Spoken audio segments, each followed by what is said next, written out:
Blessings and shalom, brothers and sisters. I was studying Jeremiah 14th, and the Lord revealed something to me that I wanted to share with you all because upon studying it further, Jeremiah 14 is a frightening, very frightening, horrifying chapter. It was truly dreadful to read, and I have read it before, but I never read it like like that before earlier today. It was about Jeremiah going to God on behalf of Jerusalem, and he was pleading, begging on their behalf because they had rebelled against God. And the people at their at that time they were praying for rain and from heaven because they were experiencing famine and pestilence and more. And Jeremiah was like, "Please, God, find favor. We are your people. This is your land. Are you not a God of great mercy?" Jeremiah was even throwing excuses at God, saying it's not the fault of the followers of the false prophets who have spoke lies in God's name that have led many astray, but have mercy on those that follow the false prophets, because all of this taking place was the judgment upon them. But Jeremiah was pleading to God to have pity and have mercy and not turn his back on them. And everything Jeremiah came at God with on behalf of Jerusalem, as I was interpreting it, which I'm also paraphrasing, but God was basically like, "Nope, no, not gonna happen. I'm done. Nope, and no." Like that's the most horrifying response from God. And we know what it's like with situations or people to be like, "I'm done." So imagine the creator, the Alpha and the Omega, who we know created earth and blessed us upon the earth, and then later on sent his only begotten son on behalf of us out of great mercy upon us. But before he did that, there was a time in history before then that we read in Jeremiah 14 where the prophet Jeremiah pleads for God's mercy towards a rebellion people, and God could have he could have, like many times before and after, spared them to an extent more or less, or gave grace upon them, or gave them a second chance if they go sacrifice an animal, or pardon them. No, in that moment in time in history, he was very adamant in the refusal to not tend to them in the way of mercy, favor, or grace. That's worse than any horror movie that frightens you that you could watch, in my opinion. When God Himself turns His back on you because He's basically done. We don't know God to be done. We know God to be more merciful in our view of Him. And Jeremiah threw every plea at God to consider. And God was like, "Nope, nope, nope, and no." And God made it known as to why, because the people were praying and fasting in their distress of what was taking place through famine and the pestilence. But you learn upon study of Jeremiah 14 that these people were sinning against God, which is why they was going through harsh times. And false prophets were leading many astray, speaking words God himself tells Jeremiah that he did not give them to speak, and how he had not instructed any of what they professed in his name to the people, which Jeremiah knew they were false. They were false, but God even told him the followers of these false prophets will not be off the hook. The very ones listening to these wolves get no reprieve also. They are just as guilty, because God sent his prophets before to warn against those who come falsely, so they can learn to distinguish who's of him. And it's the blind leading the blind in this situation. And as the word says, both end up in a ditch. So God had made it clear to Jeremiah that it's not that these people are wanderers through either or out of necessity or inadvertency. These people love to wander. Sinners are wanderers of God, because sin will lead you further away from God. Therefore, you wander further away from Him. And God was making it clear that their hearts love to wander. When you are sick and you feel the need to have to smoke something that actually makes you feel better, even though it's not right under God or in the eyes of God to intake something into your temple not pleasing to Him, people compromise for health reasons. They compromise because they essentially choose the compromise that makes them feel better above feeling sick. That's a wanderer wandering out of what they feel is a necessity. And that's one of the thousands of examples I could give. People who sell their bodies to survive. They are wanderers who compromise in committing a sinful act out of the necessity to eat. They wonder because in their minds they feel they have no choice. It's what they need to do. God told Jeremiah basically that these people are not even on that. These are wanderers who love wandering. It's what's in their heart. It's not a situation out of necessity. It's out of the love of doing the sin against God. We see this all the time. There is an older gentleman I know on YouTube who reads and teaches out of a Bible to his followers on his porch, all the while smoking a fat cigar. And throughout his teaching and reading, the view of constant smoke from the cigar can be seen because he's steadily smoking it while giving a Bible study. And he actually commented about it and found, he says he found an article that says pretty much smoking cigars is actually healthy and not really bad, basically in a nutshell.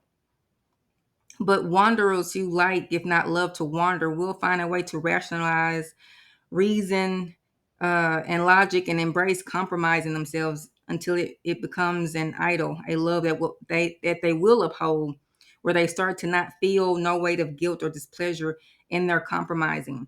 It starts to become no qualms about the sin they gladly embrace and take up because the compromise becomes easier until it's already likable. The compromise, it's a give and take situation from the jump that's likable, considerable, until it grows into love, and then they love it above God, but then expect in times of distress for God to save them, to pardon them, to have mercy upon them. And that's how the people who were who Jeremiah was begging with God, that's how they were. They were wanderers who loved their wandering, and for that God told Jeremiah, nope, nope, nope, not gonna happen. And it was chilling to read. That's why we have to hate sin and strive to work on things in us.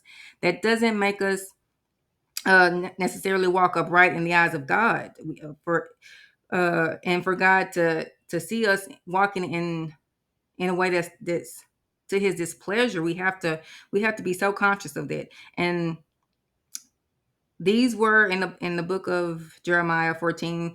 They were His people, blessed on the land He gave them, but they became wandering so far off from God that God was done. The great Almighty, the sovereign God, the merciful, gracious, loving God was like, nope, nope, not gonna do it.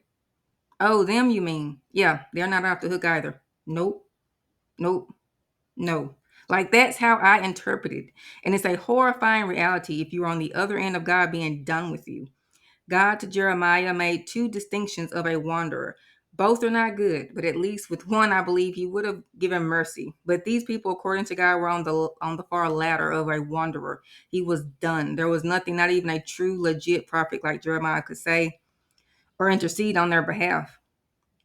And I'm saying and bringing this up to allow us to see how far do we perhaps wander in things, with things, and compromise with things out of fleshly necessity, or or do we actually and honestly love it, love what we compromise for?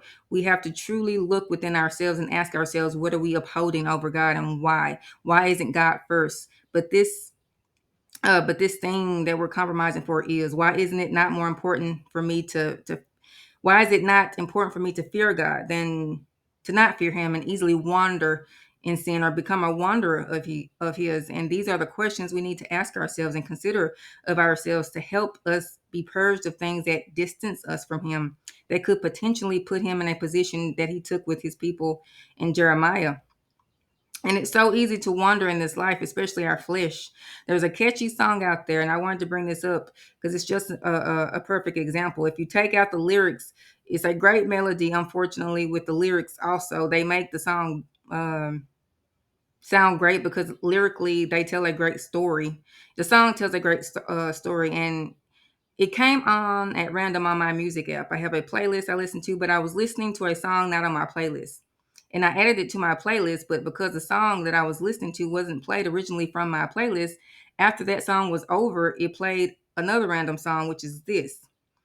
And the country song by Reba McEntire called Fancy. Everybody knows this song. It's very popular. It's unfortunately has a really good beat and melody to it. Plus Reba and her voice added to it. It really sounds good, not gonna lie. But the whole song is about how a mama pimped out her little girl to survive, pretty much. And it sounds really good at the same time, that if you don't quickly cut it off, you will be jamming to it in the most glorifying, energetic way. And music is powerful like that.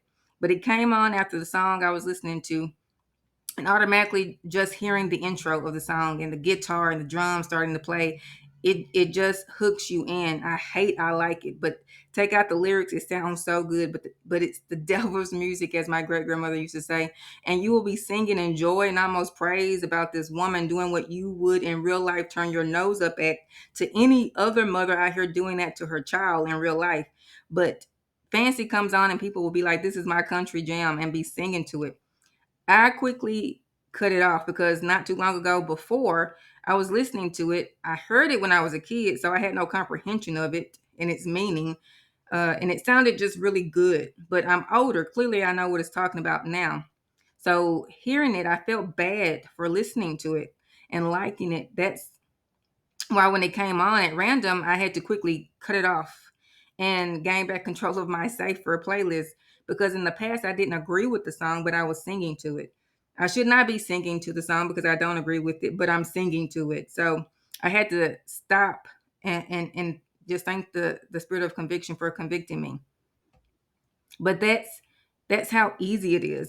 That's all it takes sometimes, is things like that that we don't consider is a big deal, or just a song that makes us into wanderers slowly but surely over time, far from God. That's how the enemy works. We might be a very impatient people, but the devil uses that to where we can always look back and see how 6 years ago, or even back in our parents time, he was working the scheme.